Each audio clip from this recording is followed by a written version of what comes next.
Todos pensaban que mi papá se había muerto de un infarto, hasta que puse el audio que grabó la noche en que falleció. Cuando el nuevo novio de mi mamá se mudó, yo tenía 13 años. Papá llevaba muerto solo 8 días. Se fue por un ataque al corazón que no tenía ni pies ni cabeza. Un día me estaba enseñando a comer más sano y alardeando de que nunca había probado un cigarro en su vida. Y al siguiente ya estaba yo parada junto a su cama de hospital, mientras la máquina pitaba sin parar. Lo primero que hizo Cyrus, el novio de mamá, fue tomar café en la taza de mejor papá del mundo de mi padre. Mamá se la sirvió como si ya fuera lo normal. Pero no solo se apoderaba de las cosas de papá. Cyrus me miraba de una forma que me ponía la piel de gallina. Sus ojos me seguían por toda la habitación. Se quedaban demasiado tiempo cuando yo estiraba el brazo para agarrar algo de un estante alto. Entraba por error mientras me cambiaba, y se disculpaba con una sonrisa que no llegaba a sus ojos. Cuando le conté a mamá que me hacía sentir mal, suspiró como si yo estuviera complicando todo. Cyrus solo está siendo amable, Jasmine. Deja de hacer esto más difícil. Pero cuanto más me obligaba mamá a aceptarlo, más dudas me comían por dentro. No paraba de pensar en lo sano que estaba papá. Corría todas las mañanas. Se chequeaba el colesterol cada mes porque le aterraba el historial familiar.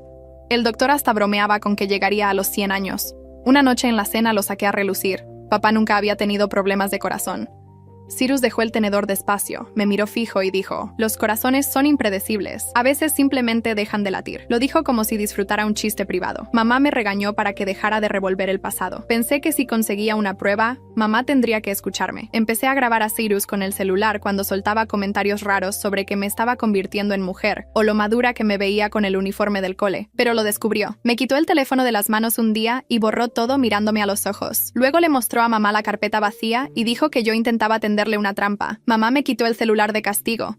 Dijo que estaba envenenando nuestro nuevo comienzo. Ahí las cosas se pusieron peores. Empecé a empujar el mueble contra la puerta de mi cuarto por las noches, pero mamá lo notó. «¿Por qué moviste los muebles?», exigió. Cuando le dije que no me sentía segura, me quitó la puerta del cuarto. En esta familia no hay secretos. Cyrus empezó a entrar cuando se le antojaba. «Solo vengo a verte». «Cariño», susurraba, sentándose en mi cama mientras yo fingía dormir. Me puse a dormir en el armario con la puerta cerrada, y cuando mamá me encontró ahí, me sacó a rastras.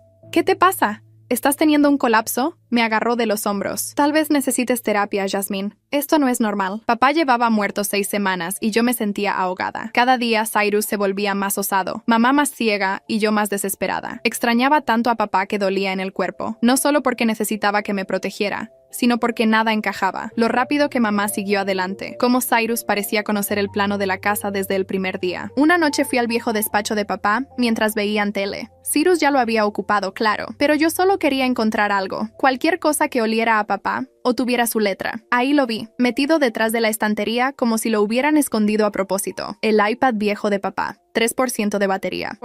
La pantalla se encendió y la última app abierta era grabadora de voz. El corazón me latía tan fuerte que lo oía en los oídos. La grabación era de justo antes de ir al hospital. 11:35 p.m. La había titulado Lista del supermercado. Raro porque papá siempre se mandaba recordatorios por mensaje. Miré la puerta del cuarto. Oí a Cyrus reírse de algo en la tele abajo y le di play. La voz de papá llenó el aire y casi lloro. Empezó listando cosas para comprar en Aldi. Y entonces Cyrus entró mientras grababa. Confusión en su tono. «Melissa, ¿qué hace él aquí?» «Es medianoche». Voces apagadas. Ruidos. Luego la voz de mamá, dulce y tranquila. «Solo toma tu jugo, Tony. Te ayudará a dormir. Sabe a... Melissa». «¿Qué pusiste?» Papá sonaba adormilado, perdido. Luego la voz de Cyrus, fría como nada. «Debería tardar unos 3 minutos. Potasio. Imposible de rastrear». El iPad se me resbaló de las manos. La voz de papá se alejaba, como si hubiera soltado el teléfono. «Jasmine, nuestra hija. Estará bien», dijo Cyrus. «Yo me encargaré de cuidarla». Estaba tan concentrada memorizando todo, probando que a papá lo mataron, que no oí la tele callarse abajo.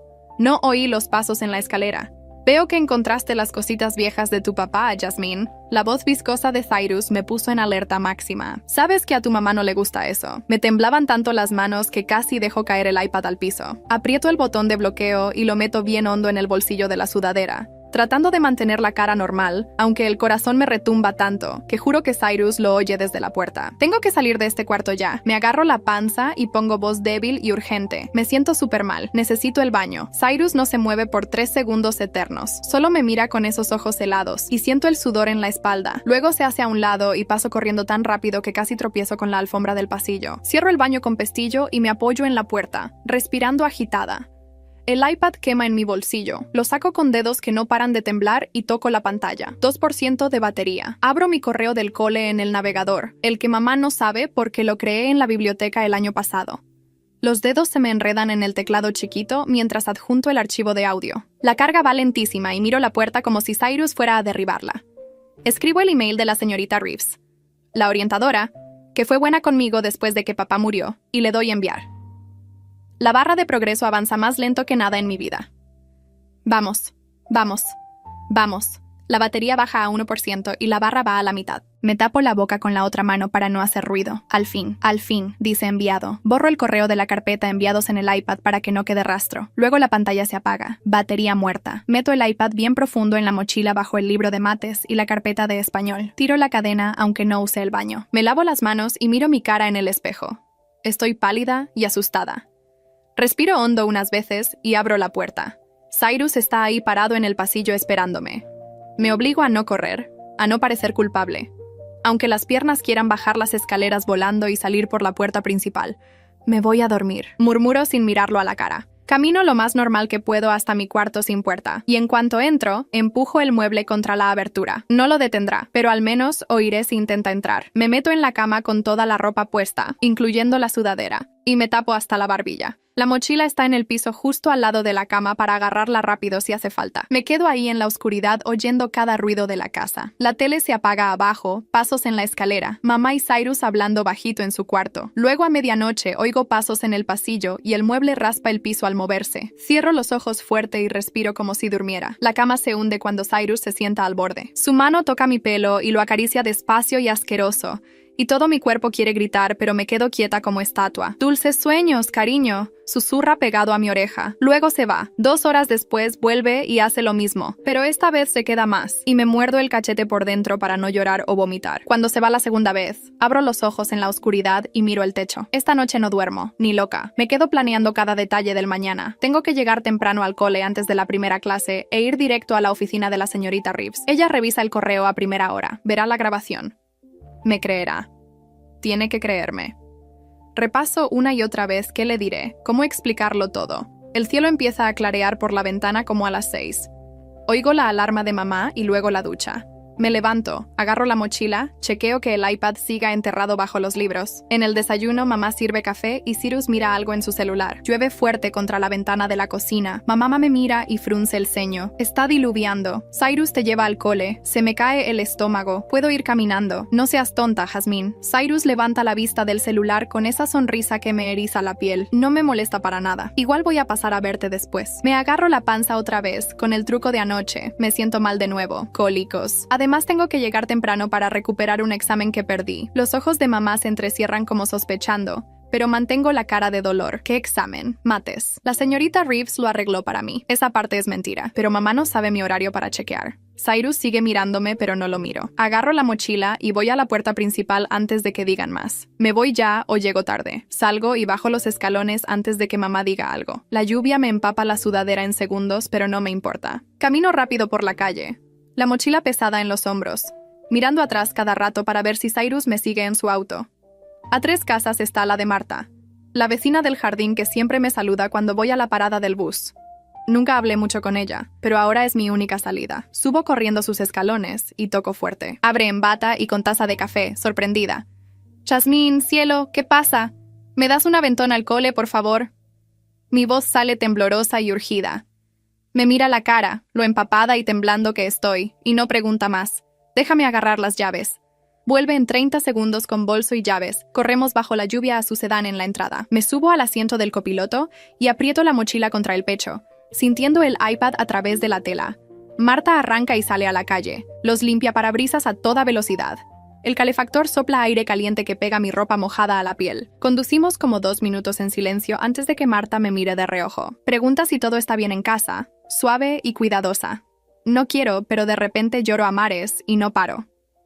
Me tapo los ojos con las palmas y trato de respirar, pero salen sonidos feos y entrecortados. Marta estira la mano y me aprieta el hombro una vez. Luego vuelve al volante. Me dice que lleva preocupada por mí un tiempo, que notó el auto de Cyrus en casa a horas raras, incluso antes de que papá muriera, y nunca le cuadró. Me seco la cara con la manga mojada y asiento porque no salen palabras. No insiste, Solo maneja y dice que puedo hablar con ella cuando quiera.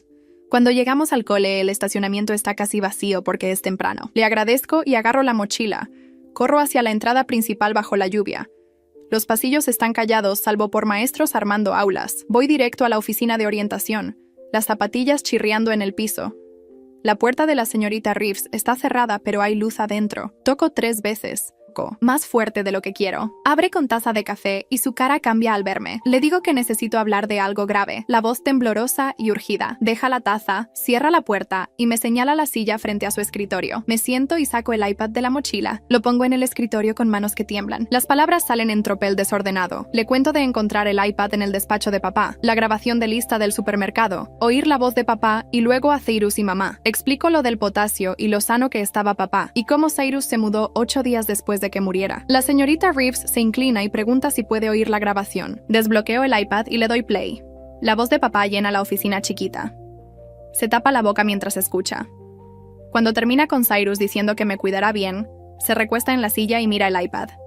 Me dice que esto es prueba de un delito y está obligada por ley a reportarlo, justo lo que esperaba. Agarra el teléfono y empieza a llamar mientras yo tiemblo sentada. Llama primero a servicios sociales, luego al oficial de la escuela. En 1 hora hay 3 adultos apretujados en su oficina. En la oficina, el oficial de recursos es un tipo alto con corte de pelo corto que anota todo lo que digo. La señora Reeves copia la grabación en el servidor seguro de la escuela y la guarda en 3 sitios distintos. El oficial dice que hay que avisar ya a la unidad de detectives de la policía, porque ahora esto es una investigación de asesinato. Alguien habla de llamar a mi mamá y siento un pánico que me aprieta el pecho. Mi celular empieza a sonar en la mochila.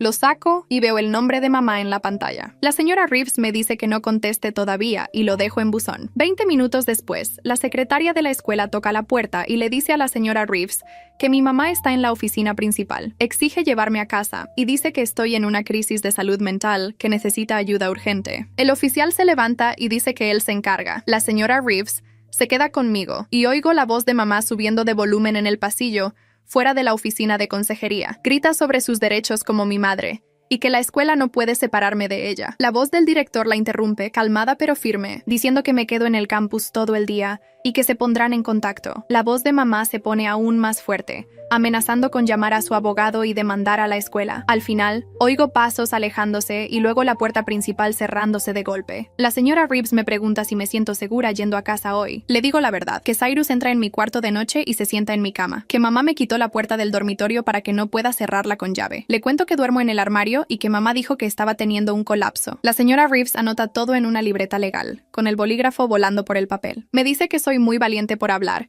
y que va a asegurarse de que esté a salvo. Después del almuerzo llega un trabajador de CPS llamado Brandon. Es más joven de lo que pensé, como de 30, con pantalones caqui y camisa de botones. Me lleva a una sala de conferencias privada y cierra la puerta. Hace preguntas detalladas sobre el comportamiento de Cyrus y escribe mis respuestas en un cuaderno. Le cuento todo, incluso cómo mamá le sirvió café a Cyrus en la taza de papá solo días después del funeral, cómo Cyrus conocía el plano de la casa desde el primer día que llegó, cómo me mira de una forma que me eriza la piel. Brandon pregunta por la grabación y le explico el timeline otra vez, cómo papá la hizo justo antes de ir al hospital. Luego aparece la detective Sandoval, una mujer seria con ojos amables y el pelo oscuro recogido en una cola. Se sienta frente a mí y explica que probar un envenenamiento es súper complicado, sobre todo si papá ya fue cremado o enterrado. Se me cae el alma a los pies porque no había pensado en eso. Dice que la grabación sigue siendo una prueba valiosa, y junto con todo lo que les he contado, tienen lo suficiente para abrir una investigación. Me pregunta si sé si papá fue cremado o enterrado, y le digo que enterrado en el cementerio de la calle Maple. Lo anota y dice que van a pedir permiso para hacer pruebas nuevas. La señora Reeves me trae el almuerzo de la cafetería, un sándwich, papas fritas y una botella de agua. Se sienta conmigo en su oficina mientras como, diciéndome que la escuela me protegerá hoy mientras los adultos resuelven los próximos pasos. Me siento agotada pero aliviada de que por fin me crean. Mis manos dejan de temblar por primera vez en todo el día. Hacia las 2:00, la secretaria toca de nuevo y le dice a la señora Reeves que Marta está aquí. La detective Sandoval entra en la oficina con Marta detrás, y Marta me da una sonrisa triste que me dan ganas de llorar otra vez. La detective sienta a Marta en la silla de al lado y abre su cuaderno en una página nueva. Marta le cuenta a la detective que vio el auto de Cyrus estacionado en nuestra entrada al menos 6 veces antes de que papá muriera, siempre de noche alrededor de las 11 o medianoche. Dice que lo recordó porque le parecía raro que mamá tuviera a alguien tan tarde cuando papá estaba en casa, y pensó que quizás era un amigo del trabajo o algo. La detective pregunta qué tipo de auto era y Marta lo describe perfecto. Un sedán azul oscuro con un golpe en la puerta del lado del pasajero. Dice que la última vez lo vio 2 noches antes de que papá fuera al hospital y que las luces de la casa seguían encendidas después de medianoche. La detective anota todo y le agradece a Marta por presentarse, y Marta me aprieta el hombro antes de irse al trabajo. Después de que Marta se va, la detective saca una bolsa plástica transparente y un formulario de su maletín. Explica que necesita tomar el iPad como evidencia y seguir los procedimientos correctos para que se pueda usar en corte. Lo sella en la bolsa, escribe la fecha y hora en una etiqueta, y me hace firmar un papel diciendo que se lo di voluntariamente. Ver cómo lo guarda en su maletín me aprieta el pecho, porque ese iPad es la única prueba que tengo, y ahora va a un lugar donde no lo veo. La detective debe notar mi cara porque me dice que la grabación también está respaldada en el servidor de la escuela, así que hay varias copias. Explica que el iPad se guardará en un casillero de evidencias seguro en la estación de policía y solo gente autorizada puede tocarlo. Como 20 minutos después, un hombre de traje entra en la oficina y la detective lo presenta como Edward, un patólogo forense que trabaja con la oficina del médico forense. Edward se sienta frente a mí y explica su trabajo de una forma que no me hace sentir tonta. Dice que el potasio es muy difícil de detectar después de que alguien muere porque todos tenemos potasio natural en el cuerpo. El problema es que los niveles cambian después de la muerte, así que aunque testen el cuerpo de papá ahora, quizás no muestre nada raro. Me pregunta si papá fue enterrado o cremado, y le digo enterrado en el cementerio de la calle Maple. Edward asiente y dice que eso es bueno porque podrían desenterrarlo y hacer pruebas nuevas, pero me advierte que es caro y no hay garantía de que funcione. Explica que si le inyectaron cloruro de potasio, le habría parado el corazón rapidísimo, lo que encaja con lo que pasó en el hospital. La detective le agradece a Edward y se va. Luego Brandon regresa luciendo serio. Se sienta y me dice que CPS decidió ponerme en cuidado de emergencia esta noche, porque no es seguro que vuelva a casa. Mi estómago da un vuelco raro donde siento miedo y alivio al mismo tiempo. La señora Reeves me aprieta la mano y promete chequearme mañana para asegurarse de que esté bien. Brandon explica que ya contactaron a una familia de acogida y me esperan esta noche, y él me llevará después de terminar en la oficina de CPS. Dice que no puedo volver a casa por mis cosas porque mamá y Cyrus podrían estar ahí, así que CPS me dará lo básico hasta arreglar una visita supervisada para recoger mis pertenencias. Hacia las 4:00, Brandon me lleva en su auto al edificio de CPS en el centro. Estamos en una sala de conferencias llenando papeles cuando la recepcionista entra y dice que mi mamá y Cyrus están en el lobby exigiendo verme. Brandon le dice que los hagan esperar y sale a hablar con ellos. Por la ventana de vidrio en la puerta, veo a mamá y Cyrus parados en el mostrador con una carpeta gruesa. Cuando Brandon vuelve 10 minutos después, tiene la mandíbula tensa y se ve enojado. Me cuenta que mamá y Cyrus trajeron copias impresas de emails y mensajes de texto, diciendo que he tenido problemas de comportamiento y que me invento historias por atención. Al parecer, Cyrus le dijo al supervisor de CPS que he estado actuando de formas inapropiadas y que ya planeaban mandarme a terapia antes de estas acusaciones. Oír a Brandon repetir lo que dijo Cyrus me revuelve el estómago, como si fuera a vomitar ahí mismo en la mesa. La señora Reeves, que vino con nosotros a CPS, se levanta y dice que tiene documentación de todas mis interacciones, y nunca ha habido señales de problemas de conducta. Saca su propia carpeta con notas de nuestras reuniones y mis registros académicos mostrando que soy buena estudiante. El supervisor de CPS revisa ambos sets de documentos y decide que, sin importar las quejas de comportamiento, la grabación es lo suficientemente grave para que me quede en custodia protectora mientras investigan. Mamá empieza a gritar en el lobby sobre sus derechos y que no pueden quitarle a su hija, pero seguridad les pide que se vayan. Después de que mamá y Cyrus se van por fin, la señora Reeves se sienta conmigo en la mesa y me ayuda a escribir todo lo que recuerdo. Me hace empezar desde el principio, el día que papá murió, y anotar fechas y horas exactas para todo. Escribo sobre Cyrus bebiendo de la taza de papá 8 días después del funeral, sobre él entrando mientras me cambiaba, sobre mamá quitándome la puerta del cuarto. La señora Reeves me dice que incluya cosas específicas que dijo la gente, no solo lo que pasó, porque los detalles importan. Explica que los chicos que inventan historias suelen enredarse con los hechos, pero mi memoria es clara y consistente, lo que ayudará a la investigación. Trabajamos en la declaración más de 1 hora hasta que me duele la mano de escribir. Al día siguiente por la tarde, la detective Sandival viene a la casa de acogida donde pasé la noche. Los padres de acogida son amables, pero todo se siente raro y temporal, como si viviera la vida de otro. La detective se sienta conmigo en la sala y me dice que encontró algo importante. Cuenta que 3 meses antes de que papá muriera, Mamá aumentó su póliza de seguro de vida de $200,000 a $400,000. La compañía de seguros lo confirmó y le mandó copias de los papeles con la firma de mamá. Siento que voy a vomitar otra vez porque eso significa que mamá planeaba matar a papá por al menos 3 meses. La detective explica que el aumento del seguro es lo que llaman premeditación, lo que hace el crimen más grave. Me pregunta si recuerdo algo raro de hace 3 meses, y le digo que por esa época Cyrus empezó a aparecer más en casa. 2 días después, Brandon arregla una llamada supervisada con mamá en la oficina de CPS. Me siento en una habitación con Brandon y un teléfono con altavoz en la mesa entre nosotros. Cuando sale la voz de mamá, está llorando y suplicando que vuelva a casa. Dice que Cyrus se mudó y que me extraña tanto, que la casa está vacía sin mí. Por un segundo casi le creo porque suena tan triste, pero luego dice que estoy rompiendo la familia con mentiras y destruyendo su vida. Me dice que si solo admito que me lo inventé todo, podemos volver a la normalidad y ser felices de nuevo. Ahí me doy cuenta de que me está manipulando como siempre, haciéndome sentir culpable por sus decisiones. Le digo que la quiero, pero que ya no puedo confiar en ella.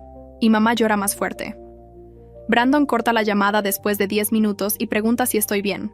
Más tarde esa semana, la señora Reeves llama a Brandon y le cuenta que el guardia de seguridad de la escuela reportó algo preocupante. El guardia vio el auto de Cyrus en el estacionamiento cerca del área de recogida de estudiantes ayer por la tarde, solo ahí parado con Cyrus adentro, mirando el edificio. El guardia no se acercó porque no sabía de la situación, pero le pareció lo suficientemente raro para mencionarlo. La detective Sandoval consigue el video de seguridad de la escuela y ve claro el auto de Cyrus en la cámara. Presenta papeles para una orden de restricción ese mismo día, y el juez la aprueba en horas. La orden dice que Cyrus debe quedarse al menos a 500 pies de mí, de mi escuela, y de cualquier lugar donde sepa que podría estar. A la mañana siguiente, la detective Sandoval aparece en nuestra casa con 2 oficiales más y una orden de registro. Brandon me llama para contármelo mientras pasa. La detective y su equipo revisan las computadoras, teléfonos, tabletas y cualquier electrónico de mamá y Cyrus que encuentren. Se llevan la laptop de mamá, la computadora de escritorio de Cyrus del viejo oficina de papá, los teléfonos de ambos y hasta una tableta vieja que hallan en un cajón. Brandon explica que esto es una buena señal porque significa que la investigación avanza en serio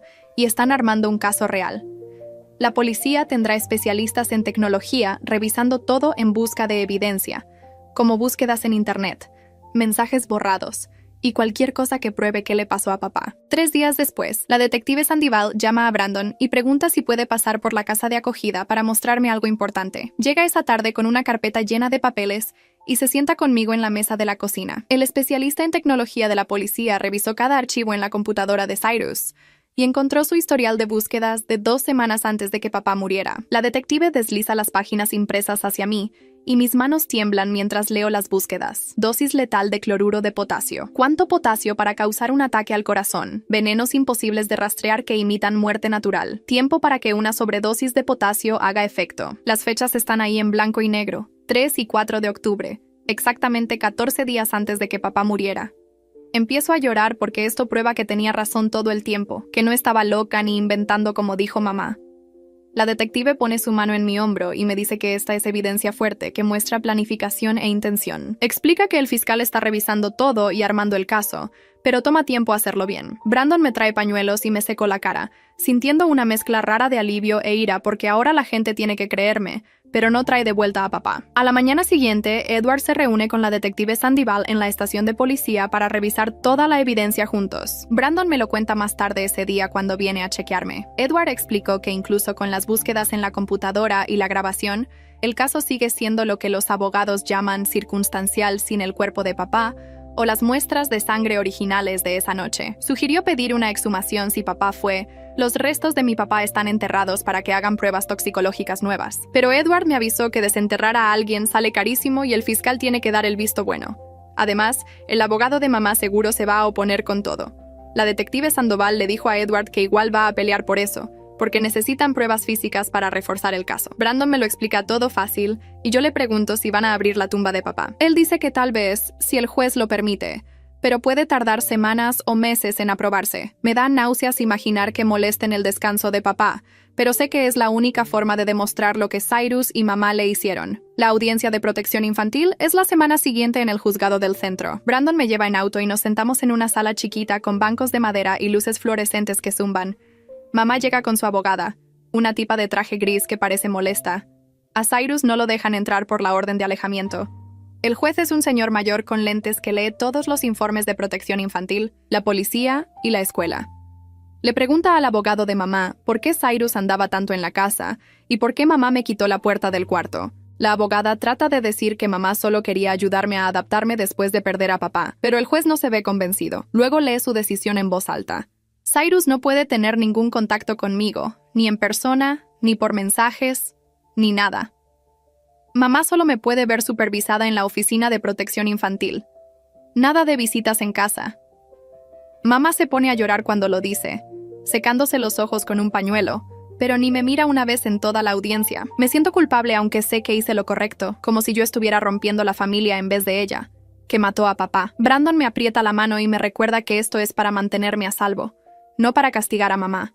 De vuelta en la escuela el lunes, los chicos empiezan a murmurar porque ya no vivo en casa. Oigo pedazos en los pasillos entre clases. Una niña de inglés les dice a todos que mi mamá está en la cárcel, lo cual es puro invento. Otro dice que me quitaron porque andaba en drogas, total mentira. El rumor peor es que acusé a mi padrastro de tocarme y por eso me sacaron. Y los chicos me miran raro al pasar. Trato de ignorarlo, pero a la hora del almuerzo siento que todos me clavan la vista. Me voy a la oficina de la señorita Reeves en vez del comedor, y ella nota que algo anda mal. Le cuento de los chismes y pone cara de decidida. Llama por teléfono en su hora libre y para el final del día ya habló con todos mis maestros para que me den privacidad y no dejen que los otros pregunten sobre mi situación. Me dice que puedo almorzar en su oficina cuando quiera un respiro del comedor, y arma un rincón tranquilo con libros y un puff. Me ayuda a saber que alguien en la escuela me cuida. Esa tarde, la detective Sandoval interroga a mamá en la comisaría con su abogada al lado. Brandon consigue una copia del acta después y me cuenta lo clave. El audiobook está en Spotify ahora. Checa el link en la descripción o comentarios. La versión de mamá sobre la noche que murió papá no cuadra con lo que le dijo al personal del hospital cuando lo llevamos. En el hospital dijo que se despertó y lo encontró con dolores de pecho a medianoche, pero en la entrevista policial admite que Cyrus pasó esa noche y le dio jugo a papá para dormirlo como a las 11:30. Cuando Sandoval pregunta por qué tenía a Cyrus a medianoche, mamá no da una explicación decente, solo dice que eran amigos y pasaba a veces. Sandoval señala que es el mismo horario que la grabación de voz y la abogada de mamá le dice que no responda más. La entrevista termina ahí, pero Brandon dice que esas contradicciones le pegan duro a la credibilidad de mamá. Me enoja que siga mintiendo y excusándose en vez de admitir lo que hizo. 2 días después, Edward consigue permiso del fiscal para revisar los registros del hospital de la noche que murió papá. Pasa horas revisando análisis de sangre y notas de los doctores de emergencias. Los exámenes muestran que los niveles de potasio de papá estaban altísimos al llegar, fuera de lo normal. Edward encuentra una nota del doctor de urgencias diciendo que el potasio elevado era raro,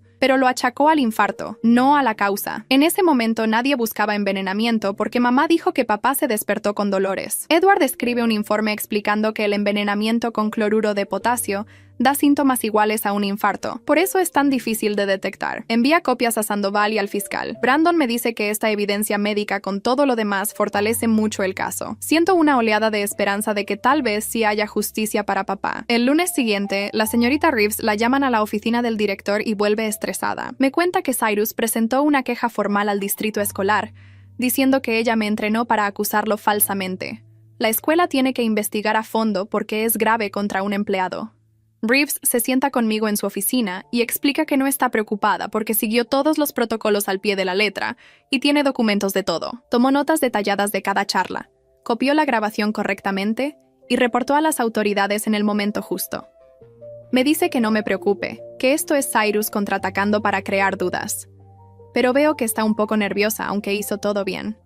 Le agradezco por creerme y ayudarme, y dice que para eso está. Al día siguiente, el investigador de la escuela me entrevista y cuento la verdad completa. Reeves nunca me dijo qué decir ni me entrenó. Solo escuchó y siguió la ley. Esa misma semana, Protección Infantil hace una visita sorpresa a casa para ver si mamá cumple las órdenes del juez. Brandon me lo cuenta después porque yo no estaba. Obvio. La trabajadora llega sin avisar y ve que mamá cambió todas las cerraduras, lo cual tiene sentido por seguridad. Pero revisa y encuentra ropa de Cyrus colgada en el closet del cuarto de mamá, sus zapatos en la puerta, su cepillo de dientes en el baño y una taza de café con su nombre en la cocina. Saca fotos de todo como prueba de que Cyrus nunca se mudó como mamá dijo. También entra a mi viejo cuarto y fotografía el marco sin puerta, con las bisagras puestas. Anota en el reporte que un cuarto de niño sin puerta es inapropiado y preocupante. Brandon dice que esta violación de la orden judicial va a ser un problemón para mamá en la próxima audiencia. Me da una satisfacción rara que la pillaran mintiendo otra vez, pero también tristeza porque eligió a Cyrus en vez de seguir las reglas para recuperarme. Al día siguiente en la escuela, estoy en mates cuando entra un profe sustituto hombre de sorpresa porque el titular está enfermo. Es alto, pelo oscuro, y abre la puerta de golpe sin tocar. Se me acelera el corazón y no puedo respirar bien. La vista se me pone borrosa en los bordes y me tiemblan las manos en el pupitre. El sustituto empieza a pasar lista, pero su voz suena lejana y ahogada. Siento que las paredes se cierran y necesito salir ya. Me paro de golpe y la silla cae con estruendo. Todos me miran y el profe pregunta si estoy bien, pero no puedo hablar. Corro del salón por el pasillo a la enfermería, con el pecho apretado y dolorido. La enfermera me reconoce de antes y me sienta, diciéndome que respire despacio. Llama a Brandon porque ahora es mi contacto de emergencia. Llega en 20 minutos y me lleva a la oficina de protección infantil para calmarme en privado. Esa tarde, Brandon arregla que empiece a ver a una terapeuta que trabaja con chicos que pasaron traumas. Dice que los ataques de pánico son normales después de lo que viví, y la terapia me ayudará a manejarlos. Esa noche en la casa de acogida, trato de dormir en el cuartito que me armaron. Los padres adoptivos son buena gente, una pareja mayor con hijos ya grandes y fuera. Tienen reglas estrictas de hora de dormir, quehaceres y tiempo de pantallas. Está bien, pero diferente a lo mío. La cama es cómoda, pero no es la mía, y el cuarto huele distinto. Me quedo una hora despierta pensando en Cyrus entrando de noche. Sin querer, me levanto y empujo el mueble cajonera hacia la puerta. Hace ruido raspando el piso de madera y me congelo. Ojalá no desperté a nadie. La mamá adoptiva toca suave y abre. Me encuentra parada con el mueble a medias. No se enoja ni pregunta mucho. Entra y se sienta en la cama, palmeando el lugar a su lado. Me dice suave que estoy a salvo, que nadie entrará de noche, que las puertas tienen cerraduras si quiero. Explica que los hábitos viejos cuestan y está bien tener miedo, pero ya no tengo que protegerme sola porque eso es su trabajo ahora. Empujamos el mueble de vuelta juntas y me muestra cómo trabar la puerta desde adentro. Al fin me duermo como a medianoche con la puerta cerrada, sintiéndome un poquito más segura que en meses. A la mañana, Brandon llama y pregunta si puede pasar por la casa de acogida para actualizarme del caso. Llega como a las 10 con una carpeta de papeles y se sienta conmigo y los adoptivos en la mesa de la cocina. Explica que Marta llamó a Sandoval ayer y recordó algo clave de la mañana después que murió papá. Sacaba la basura temprano y notó una bolsa pesada en nuestro tacho que sonaba a botellas de vidrio cuando el camión la levantó. Sandoval ya pidió los registros de recolección para ver si rastrean algo, pero Brandon dice que seguro ya está enterrado en un basurero. Igual, es otra pieza que huele a sospechoso esa noche. 2 horas después, Sandoval llama a Brandon mientras aún está en casa y pide hablar conmigo. Me dice que la policía encontró un recibo en el auto de Cyrus en la primera búsqueda, que ahora siguen. Es de una tienda de suministros médicos por jeringas y un sustituto de sal, que explica que tiene cloruro de potasio. El recibo es de 4 días antes que muriera papá. Sacaron el video de seguridad de la tienda y se ve clarito a Cyrus comprando eso. Me tiemblan las manos cuando lo cuenta porque prueba que Cyrus planeaba matar a papá de antemano. Brandon toma el teléfono y habla unos minutos más con Sandoval, mientras yo trato de procesar. Después de colgar, me dice que hay más noticias, pero no todas buenas.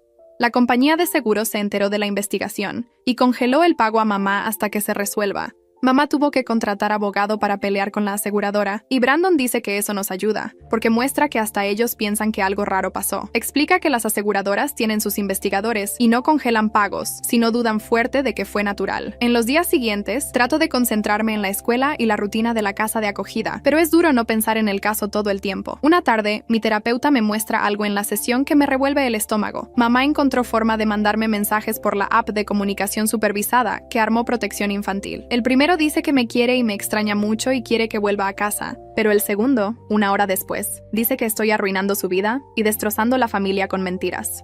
La terapeuta me ayuda a ver que es manipulación, alternando cariño y culpa para confundirme y hacerme sentir mal. Me enseña a poner límites y que no tengo que responder mensajes que me hagan daño. Practicamos qué decir si mamá sigue y promete vigilar la app y reportar cualquier cosa rara a Brandon. La semana siguiente, Brandon me cuenta que Edward recomendó oficialmente exhumar el cuerpo de papá para pruebas toxicológicas nuevas. El fiscal debate si vale la pena el costo y el revuelo de abrir una tumba. Sandoval peleó duro diciendo que sin eso, quizás no tengan suficiente para acusar a nadie porque la grabación se puede impugnar en juicio. Brandon explica que los abogados defensores dirían que la grabación está editada o sacada de contexto. Así que prueba científica del envenenamiento con potasio lo haría mucho más sólido. 3 días después, estoy en la escuela cuando Brandon le manda un mensaje a Reeves de que el juez aprobó la exhumación. El abogado de mamá objetó diciendo que era irrespetuoso con la memoria de papá, pero el juez se puso del lado de la fiscalía. La programaron para dentro de 3 semanas para preparar todo. Cuando Reeves me lo cuenta en el almuerzo, siento alivio de acercarnos a la prueba, pero también tristeza porque molestar la tumba de papá se siente mal, aunque sé que es necesario. Esa misma semana, Protección Infantil tiene otra audiencia sobre mi colocación. Brandon explica antes que van a extender la acogida y armar un plan de caso para mamá. En la audiencia, el juez ordena que mamá complete sesiones de consejería y clases de crianza antes de visitas sin supervisión conmigo. Mamá le dice a su abogado ahí mismo en la sala que esto es totalmente injusto y que la tratan como a una delincuente, aunque no la han acusado de nada. Su abogado intenta que calle, pero mi mamá sigue discutiendo hasta que el juez la amenaza con desacato. El juez no modifica la orden y yo me quedo en el hogar de acogida por lo menos 3 meses más. 2 días después de la audiencia, pasa algo escalofriante que me alegra no estar en casa. La señora Reeves me llama a su oficina y me enseña una solicitud de mensaje en redes de una cuenta que no conozco. La foto de perfil es un paisaje cualquiera y la cuenta se creó ayer. El mensaje dice que es Cyrus, que me extraña y quiere explicarme todo si hablo con él. Reeves ya sacó capturas y lo reportó al detective Sandoval antes de que yo termine de leer. Sandoval le dice a Brandon que esto viola la orden de restricción y lo agrega al expediente. Explica que Cyrus se pone más desesperado mientras se acumula la evidencia en su contra, lo que lo hace más peligroso. Mientras tanto, la policía ejecuta una segunda orden de registro en el auto de Cyrus, revisándolo con más detalle. Esa noche, Sandoval me llama para contarme que hallaron un cuadernito pequeño metido debajo del asiento del pasajero. Adentro hay páginas con el horario de trabajo de papá anotado, incluyendo a qué hora salía de casa y regresaba. También está mi horario escolar con notas sobre los días de actividades extracurriculares. Sandoval dice que esto demuestra premeditación y que Cyrus vigilaba a nuestra familia, estudiando nuestras rutinas antes de actuar. Las notas datan de casi 2 meses antes de que papá muriera. Al fin, tras semanas de espera y incertidumbre, Brandon llama con la noticia más grande hasta entonces. El fiscal revisó toda la evidencia acumulada, la grabación, las búsquedas en la computadora, el recibo y las imágenes de la tienda, el cuaderno y la declaración de Marta. Decidieron que hay suficiente para presentar cargos incluso antes de los resultados de la exhumación, pero prefieren esperar las pruebas toxicológicas para fortalecer el caso al máximo. Sandoval aclara que esto significa que toman todo en serio y creen poder probarlo sin duda razonable.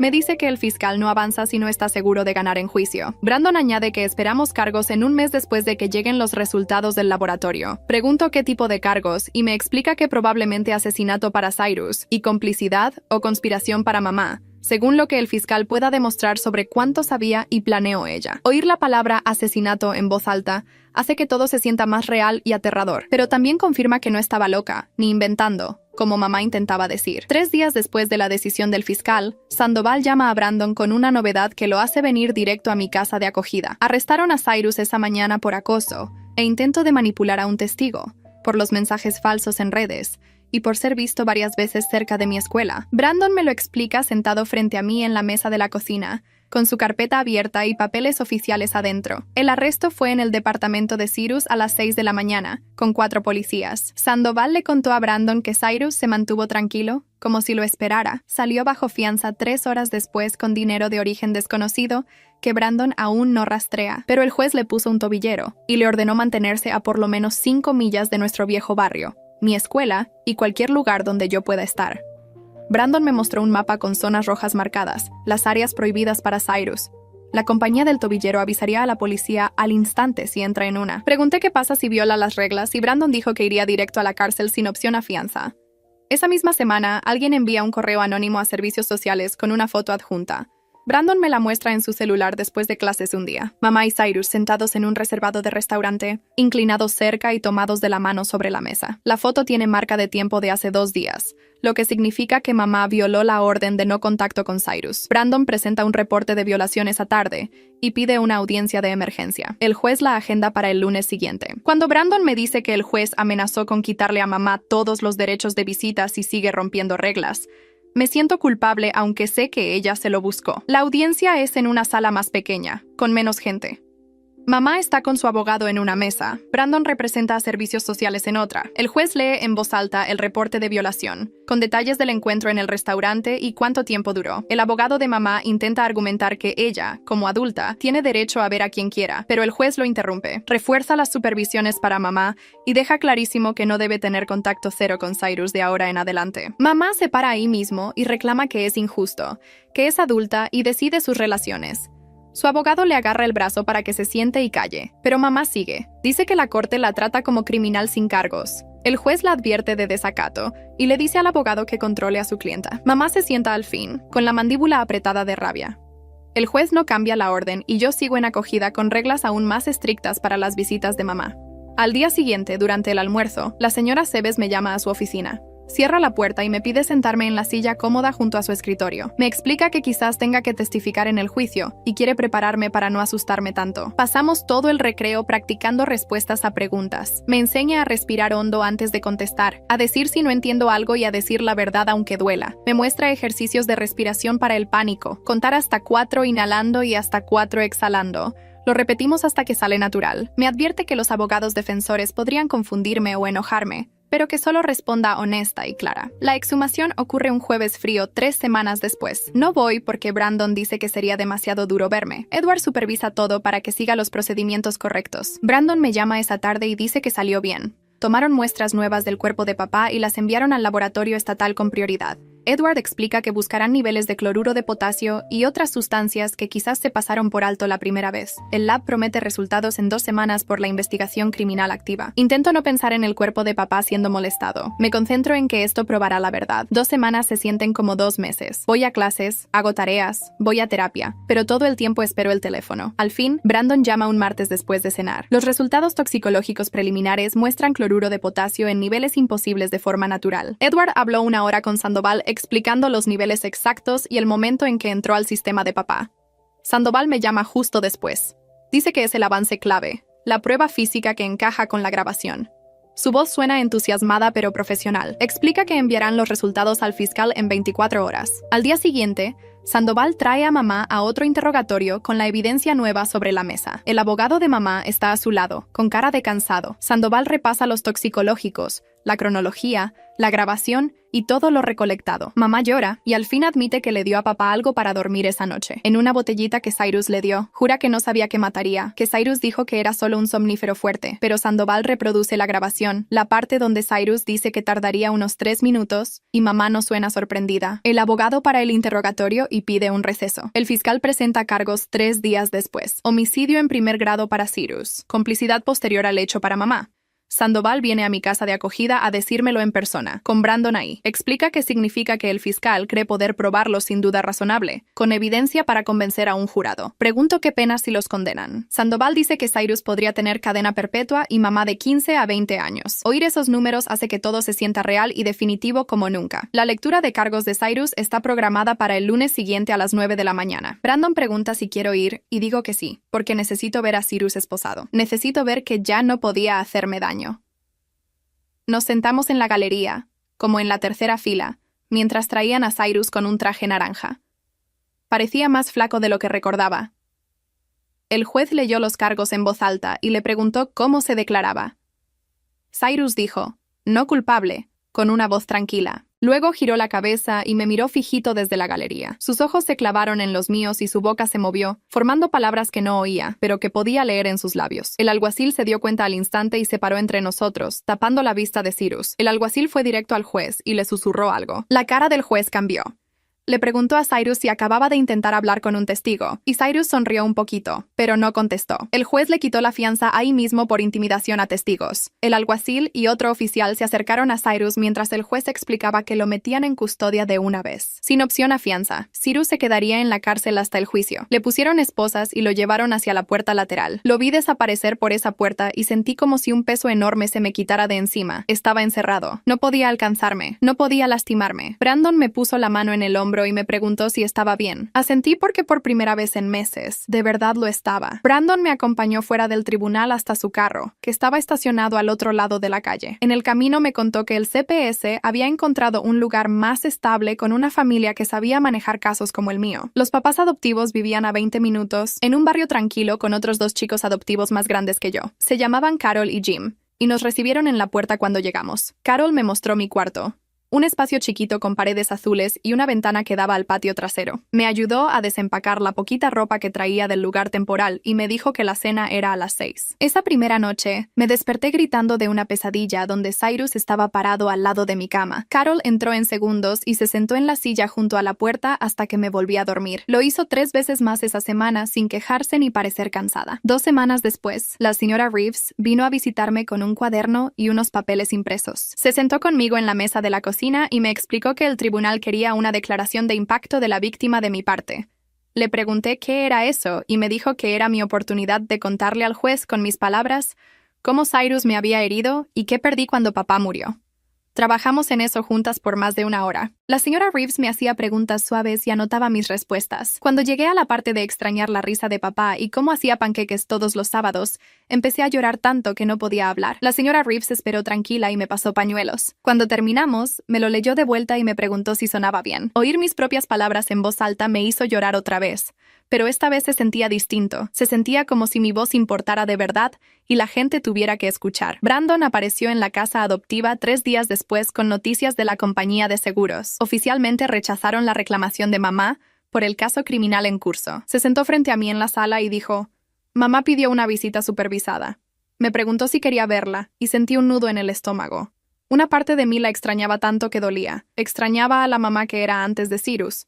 Pero otra parte seguía enojada por cómo lo eligió a él sobre mí y sobre papá. Le dije a Brandon: «Sí, porque tal vez si la veo, entiendo por qué lo hizo». La visita se programó para el martes siguiente en la oficina del CPS en el centro. Brandon me llevó y nos sentamos en un cuartito con una mesa y 4 sillas. Mamá entró 10 minutos tarde con la misma ropa que tenía en la audiencia de Cyrus. Parecía más delgada y el pelo sucio. Empezó a llorar en cuanto me vio y estiró las manos sobre la mesa para agarrar las mías. Brandon le recordó la regla de no contacto y ella se echó para atrás. Mamá iba y venía entre decir que lo sentía y dar excusas de cómo Cyrus la manipulaba. Decía que nunca quiso que papá muriera y que no sabía que la bebida lo mataría. La escuché un rato y luego le dije que la quería, pero ya no podía confiar en ella. Lloró más fuerte y dijo que le estaba rompiendo el corazón. Le señalé que ella rompió el mío primero al ayudar a matar a papá. Brandon terminó la visita porque mamá empezó a gritar y a ponerse a la defensiva. Edward llamó a la detective Sandoval la semana siguiente con su informe final. Brandon me contó durante nuestra charla semanal en la casa adoptiva. Edward concluyó que papá murió por envenenamiento con cloruro de potasio dado por otra persona. El médico forense cambió oficialmente el certificado de muerte de papá de infarto a homicidio. La detective Sandoval dijo que esto quitaba cualquier duda restante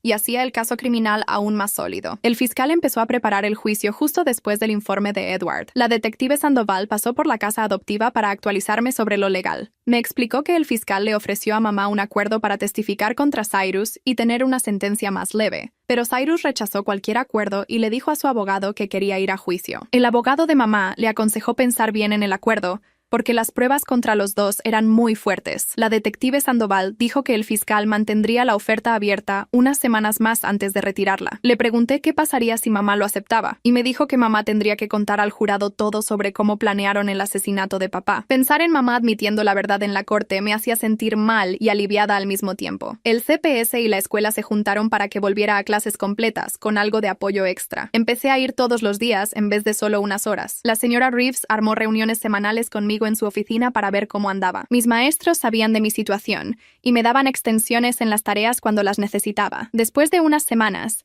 mis notas empezaron a subir. Las mates seguían siendo duras, pero ya no me dormía en clase por las pesadillas. Los otros chicos me dejaban en paz, lo cual estaba bien porque no quería explicar dónde había estado. El recreo del almuerzo era lo peor porque todos se sentaban en grupos y yo comía sola. La señora Reeves me dejaba ir a su oficina durante el almuerzo 2 veces por semana y solo charlábamos de cosas normales como programas de tele y libros. Mi rutina empezó a sentirse normal de una forma que no había sido desde antes de que papá muriera. Me despertaba, iba a la escuela, hacía tareas, cenaba con Carol y Jim, y me iba a dormir sin poner muebles contra la puerta. Brandon programó una reunión en la oficina del CPS para hablar de planes a largo plazo. Carol me llevó un jueves por la tarde y se sentó conmigo mientras Brandon explicaba las opciones. Dijo que podía quedarme en cuidado adoptivo largo con Carol y Jim o que el CPS buscara familiares para tutela. Le dije que no tenía muchos familiares y los que había vivían lejos. Brandon dijo que esto tomaría meses, pero querían asegurarse de que tuviera estabilidad. Me preguntó qué quería y le dije que quedarme con Carol y Jim se sentía bien por ahora. Me trataban bien y no me presionaban para hablar cuando no quería. Brandon anotó todo y dijo que empezaría los papeles para colocación larga. La reunión duró menos de 1 hora, pero se sentía bien que alguien me preguntara qué quería en vez de decidir por mí. Esa noche en mi cuarto adoptivo abrí la caja especial donde guardaba el iPad de papá. La batería estaba muerta, así que lo enchufé y esperé a que cargara. Cuando se encendió, encontré la grabación de voz y la puse de nuevo. La voz de papá llenó el cuarto listando compras de Aldi. Luego Cyrus entró y todo cambió. La escuché hasta el final, oyendo la confusión de papá, la dulzura falsa de mamá y la voz fría de Cyrus hablando de potasio. Cuando terminó, me quedé sentada llorando bajito. Luego guardé el archivo otra vez, apagué el iPad y lo metí de vuelta en la caja. Empujé la caja debajo de la cama donde estaría segura. Papá habría querido que siguiera luchando para que Cyrus pagara por lo que hizo. Yo lo estaba haciendo. Estaba haciendo justo lo que papá habría querido. La detective Sandoval llamó a Brandon la semana siguiente con noticias del juicio. El tribunal lo programó para dentro de 6 meses, dando tiempo a ambos lados para prepararse. Todas las órdenes de restricción y protección seguían vigentes. La detective Sandoval le dijo a Brandon que me contara que Cyrus se quedaría en la cárcel todo el tiempo porque el juez lo consideraba peligroso. Brandon me pasó el mensaje en su visita semanal. Saber que Cyrus estaba encerrado y no podía alcanzarme me ayudaba a dormir mejor. 6 meses se sentían como una eternidad, pero también como poco tiempo. Tendría que testificar eventualmente. Tendría que sentarme en un tribunal y contar a extraños lo que Cyrus hizo. Pero tenía tiempo para prepararme. Tenía a la señora Reeves, a Brandon, a Carol y a Jim ayudándome. Tenía la grabación de papá como prueba. Había hecho todo bien, dicho la verdad cuando importaba. Y ahora el sistema estaba funcionando. Cyrus ya no podía lastimarme, y pronto un jurado oiría todo lo que hizo. Eso tenía que bastar por ahora. Mi terapeuta me dio papel lindo en nuestra sesión, y me sugirió escribir notas de gracias a la gente que me ayudó. Me senté en el escritorio de mi cuarto adoptivo esa noche, y empecé con la señora Reeves, agradeciéndole por creerme cuando nadie más lo hizo, y por mantenerme segura en la escuela. Luego le escribí a Marta diciéndole cuánto significaba que notara que algo andaba mal, y que hablara cuando importaba. A la detective Sandoval le agradecí por tomar mi caso en serio y trabajar tanto para encontrar la verdad sobre papá. A Edward le agradecí por probar qué le pasó de verdad a papá y a Brandon, por encontrarme un lugar seguro y chequearme cada semana. Mi terapeuta me dijo que dar gracias a los que ayudaron era parte de sanar y escribir cada nota me hacía sentir más fuerte de alguna manera. Las doblé con cuidado y las metí en sobres sabiendo que las mandaría mañana. Cuando terminé, me miré en el espejo y me prometí ser lo suficientemente fuerte para testificar cuando llegara el juicio. Se lo debía a papá y a todos los que lucharon por mí. El sábado por la tarde, mi mamá adoptiva me preguntó si quería ir al parque, y dije que sí. Fuimos en su carro, y ella se sentó en un banco a leer mientras yo iba a los columpios. Me senté y me empujé suave, mirando a los chiquitos jugar en el gimnasio de jungla, y oyendo a sus papás gritar que tuvieran cuidado. El sol se sentía calentito en la cara, y por primera vez en meses me sentía de verdad segura, no solo protegida físicamente, sino segura de una forma que me dejaba respirar normal. Todavía extrañaba a papá tanto que dolía a veces, especialmente en momentos tranquilos como este, cuando casi podía oír su voz, diciéndome que empujara las piernas más alto. Pero ya no tenía miedo. No ponía muebles contra puertas, ni dormía en closets, ni saltaba con cada ruido. La vida no era perfecta, y probablemente nunca lo sería, pero podía sentarme en un columpio y ver a los chicos jugar y sentirme bien. Eso bastaba por ahora. Y eso es todo para esta historia. Me alegra mucho que hayas estado aquí para compartirla porque hace que cada subida se sienta personal. Espero que te haya dejado algo lindo o reconfortante para agarrar hoy.